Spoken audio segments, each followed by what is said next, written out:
Hello, students. Today we are going to read the summary of the third prose, Discovering Tut. The saga continues from a book Hornbill.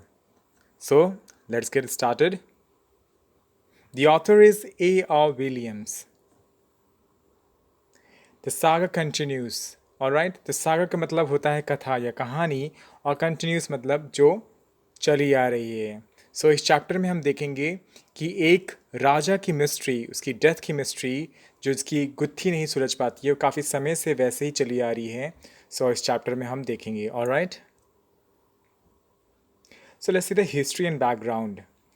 A mummy is a dead human or an animal whose skin or organs have been preserved by either intentional or accidental exposure to chemicals, extreme cold, very low humidity, or lack of air, so that the recovered body does not decay further if kept in cool and dry conditions. The English word mummy is derived from medieval Latin mumia, a borrowing of the medieval Arabic word mumia and from a Persian word mum, which meant an embalmed corpse.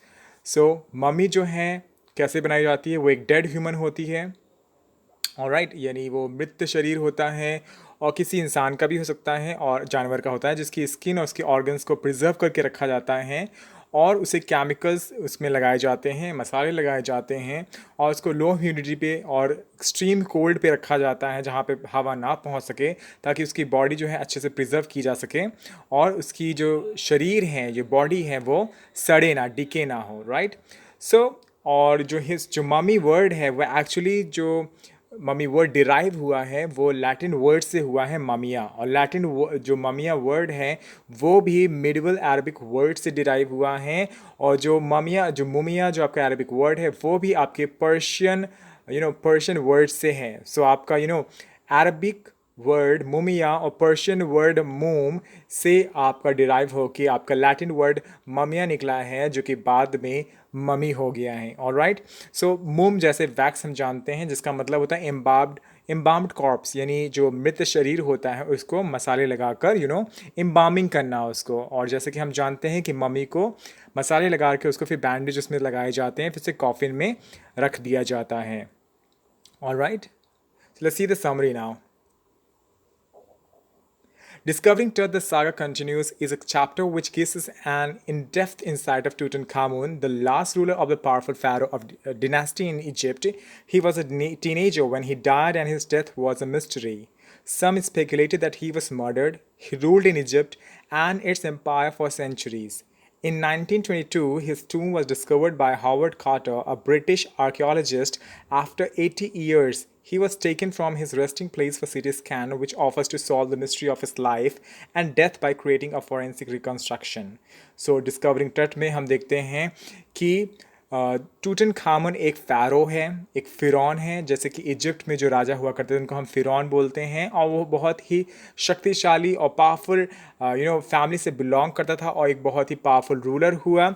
लेकिन वो एक छोटा teenager था, वो एक किशोर अवस्था किशोर था. वो एक 18 साल का ही था जब उसकी डेथ हो गई थी, और उसकी जो डेथ की मिस्ट्री है वो अभी तक सुलझी नहीं है कि weather he was murdered and he died accidentally, कि उसका कत्ल हुआ या फिर वो नॉर्मल नेचुरल डेथ या कोई एक्सीडेंट हुआ था जिससे उसकी डेथ हुई है. ये अभी भी एक मिस्ट्री है. कुछ लोग का अंदाज़ा ये है, कुछ लोग ये गेस करते हैं, स्पेकुलेट करते हैं, ये अंदाज़ा लगाते हैं कि हो सकता है उसका मर्डर किया गया था. और जो तूतन खामुन था वो इजिप्ट में, मिस्र देश में उसने रूल किया, और इट्स एम्पायर्स फॉर सेंचुरी. और उसके जो फोर फादर्स हैं, उसके जो जिस फैमिली से, जनरेशन से बिलोंग करता था, वो सेंचुरी से, सदियों से उसकी फैमिली इजिप्ट में राज करती आ रही थी. 1922 में उसका जो मकबरा था वो हॉवर्ड कार्टर, एक ब्रिटिश आर्कियोलॉजिस्ट थे, उन्होंने डिस्कवर किया. 80 साल के बाद वो उस कॉफिन को, उस टूम को फिर से खोला गया, उस कॉफिन को निकाला गया और उस कॉर्प्स की, उस ममी का सीटी स्कैन किया गया, ताकि उसकी लाइफ और उसकी डेथ की जो मिस्ट्री रहस्य इसको सुलझाया जा सके. और उस सिटी स्कैन में फॉरेंसिक रिकॉन्स्ट्रक्शन किया गया. उसके बाद हर एक बॉडी पार्ट्स को डिटेल में जांचा गया. Turt's father, grandfather, Amenhotep III, was a very powerful pharaoh who ruled over a period of 40 years. His son, Amenhotep IV, thrived him and began the strangest period in the history of Egypt. He promoted the worship of Aten. He worshipped, all right. He promoted the worship of Aten. He changed his name to Akhenaten, meaning servant of the Atens. He also moved the religious capital from Thebes to the new city of Akhenaten called Amarna. So जो टर्स के father थे, जो उसके grandfather थे, जो दादाजी थे, एमनहोटेप third, वो एक बहुत ही पावरफुल फ़ैरो थे जिन्होंने 40 साल रूल किया इजिप्ट में। और उनके जो बेटे थे एमनहोटेप फोर्थ, उन्होंने सक्सेसफुली अपने राज्य में शासन किया, बट उन्होंने कुछ स्ट्रेंजेस्ट चीज़ें की अपने पीरियड में। स्ट्रेंजेस्ट पीरियड कहा जाता है वो इतिहास में, इजिप्ट के इतिहास में जो उन्होंने की है। एग्जैक्टली उन्होंने किया क्या?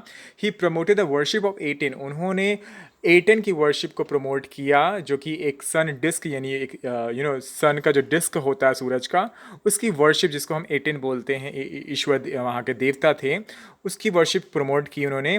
और उन्हें अपना नाम अखीनाटन से उन्होंने एटेंस में बदल दिया। एटेंस का मतलब होता है he change his name to Akhenaten meaning servant of the Atens. उन्होंने अपना नाम अखीनाटन कर लेते हैं एमनहोटेप से, जिसका मतलब होता है एटेंस का servant. Alright, he also move the religious capital for Thebes to the new city of Akhenaten. और उन्होंने जो थेबिस की जो राजधानी थी, रिलीजियस राजधानी जो थी, धार्मिक राजधानी जो थेबिस की थी, थेबिस से उन्होंने अखीनाटन के नए शहर में कर लिया था, जिसका नाम था अमरना।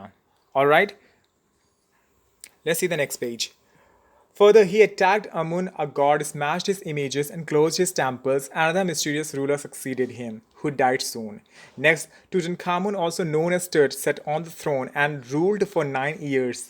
He worshipped god Amun in the old ways. However, he died mysteriously. आगे जो एमनहोटेप फोर थे, उन्होंने अमुन को अटैक किया, जो कि एक ईश्वर थे, देवता थे इजिप्ट में। उनकी सारी इमेजेस को, उनकी सारी स्टैचूज़ को उन्होंने तोड़ डाला, मैं उनके टेम्पल्स को बंद करा दिया। और साथ ही साथ ये हुआ कि उनके बाद एक ऐसे रूलर आए जो कि जिनको मिस्टीरियस रूलर बोला गया, जिनकी all of a sudden death हो गई उनकी। और फिर जस्ट उसके बाद फिर आते हैं टूटनखामुन, जो कि इस चैप्टर के मेन कैरेक्टर में हैं, कि टूटनखामुन, जिनको बाद में टुट भी बोला गया शॉर्ट फॉर्म में, and sat on the throne थे, उनको राज्याभिषेक किया गया और वो गद्दी उन्होंने संभाली बहुत ही कम उम्र में। और उन्होंने अपनी उम्र में, अपने पीरियड में सिर्फ 9 साल ही, अपनी लाइफ में सिर्फ जब तक वो जिंदा थे सिर्फ 9 साल ही उन्होंने राज किया इजिप्ट में। ही वर्शिप गॉड अमुन, और वो उन्होंने अमुन देवता की आराधना की, वर्शिप की, पूजा की पुराने तरीक़ों से, जैसे उनके फोर फादर्स करते आ रहे थे। However, he died mysteriously. फिर भी वो बहुत ही मिस्टीरियस वे में उनकी डेथ होती है, यानी उनकी जो डेथ होती है वो एक मिस्ट्री बनी रहती है और वो कोई सुलझा नहीं पाता है। इवन अभी तक कोई सुलझा भी नहीं पाया है। When Tut's mummified body was discovered, he was laid with lots of gold, wealth, and everyday items like a bronze razor, games, clothes, cases of food, and wine. Carter discovered him after searching for many years. After researching on the treasures, he decided to investigate his 3 nested coffins. Some parts of the Tut's treasures in the tomb were already looted. जब टर्ट्स की जो body थी, यानी mummy जो थी, मम्मीफाई करके रखा गया था, उसको जब उसको डिस्कवर किया, उसको निकाला गया, तो पता चला उसके कॉफिन जो था वो सोने का बना हुआ था। और वो जो टूम जो था, उसमें वहाँ पे सोना, चांदी, धन दौलत और रोज़मर्रा के सामान जैसे ब्रॉन्ज रेजर, गेम्स, क्लोथ्स और फूड और वाइन, वो सब पाए गए। क्योंकि उनकी बिलीफ ये हुआ करती थी इजिप्शियंस की, कि आफ्टर लाइफ के बाद भी इंसान अपनी चीज़ों का इस्तेमाल कर सकता है। अगर प्रेजेंट टाइम की, सपोज अगर वो अर्थ में है, अगर वो ज़मीन पे है, अगर पृथ्वी पे है, उस समय अगर वो मरने के बाद उसके लोग अगर रोज़मर्रा के सामान या जो भी चीज़ें वहाँ रखते हैं उनके कब्र के पास, तो वो आफ्टर लाइफ में वो बंदा जिसकी डेथ हुई है वो इस्तेमाल कर सकता था। ये उनकी इजिप्शियन बिलीफ थी। कार्टर ने डिस्कवर किया काफ़ी सालों बाद, और उनको पता चला ट्रेजर्स के बारे में, इस ट्रेजर्स के बारे में जो कि उस टूम में था। और उन्होंने डिसाइड किया कि वो जो ये कॉफिन थी टूटनखामुन की उसको अच्छे से इन्वेस्टिगेट करेंगे। और वो कॉफिन जो थी वो 3 लेयर में नेस्टेड थी, नेस्टेड कॉफिन्स मतलब वो 3 लेयर में थी, जिसमें जिसमें शव रखा गया था, जिसमें मम्मी रखी गई थी, उसको कॉफिन बोला जाता है।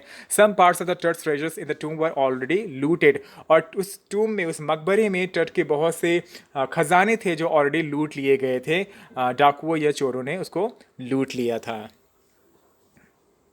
His tomb was rock cut 26 feet underground, which had wall paintings on the outer coffin. Tut's face was gilded. In the first coffin, he found the garlands of olives, lotus petals, and cornflowers. It showed that he was buried in the months of March or April. The third and final coffin put Carter into trouble. The raisins used to cement Turt to the bottom of the solid gold coffin was hardened enough, making it impossible to move. He put the coffin in the sun for several hours in hope for the raisins to loosen up, but it didn't work. उनकी जो टूम होती है, मकबरा जो होता है, वो चट्टान को काट के बनाई जाती है और करीब 26 मीटर गहरी, 26 फीट गहरी होती है। वो अंडरग्राउंड होती है, और जो अंडरग्राउंड जो वॉल्स होते हैं, जो चट्टानें होती है, वो उसमें ग्राफिटीज में वॉल पेंटिंग की गई होती है, इजिप्शियन पेंटिंग होती है। और जो कॉफिन उसका होता है, ऊपरी जो कॉफिन होता है वो सोने का होता है, उसमें जिसपे टर्ट का फेस बना होता है। और जो अंदर की जो कॉफिन होती है, सबसे अंदर की जो कॉफिन होती है, जिसमें कॉर्प्स रखा होता है, मम्मी रखी होती है, उसमें उसमें अलग अलग तरह के फूल नज़र आते हैं, दिखते हैं। उसमें ऑलिव के फूल, माला, लोट्स की पेटल्स, कॉर्नफ्लावर्स दिखते हैं। और उन फूलों को देख के पता चलता है, लोग गेस करते हैं कि भाई ये इनकी जो डेथ हुई थी वो मार्च और अप्रैल में हुई होगी, क्योंकि मार्च और अप्रैल में ये फ्लावर्स होते थे। और जो एक्चुअली जो प्रॉब्लम हुई, जो उनकी जो अंदर की जो मेन कॉफिन थी, जो जिसमें वो बॉडी चिपक गई थी रेजिन से, तो रेजिन काफ़ी हार्ड हो गई थी समय के, in the course of time वो रेजिन बहुत जम गई थी, हार्ड हो चुकी थी, तो बॉडी को अलग नहीं किया जा पा रहा था। तो उन्होंने क्या किया, उन्होंने धूप में रख दिया उस कॉफिन को, ताकि वो पिघल जाए या गल जाए रेजिन, लेकिन फिर भी वो काम नहीं किया और वो बॉडी बाहर नहीं आ पाई। Finally, he removed the raisins with the help of chisel and hammer. Carter felt he didn't have any other choice, as to if he hadn't cut the mummy from limb to limb, thieves would have looted the gold. His men first removed his head, then they cut off every joint.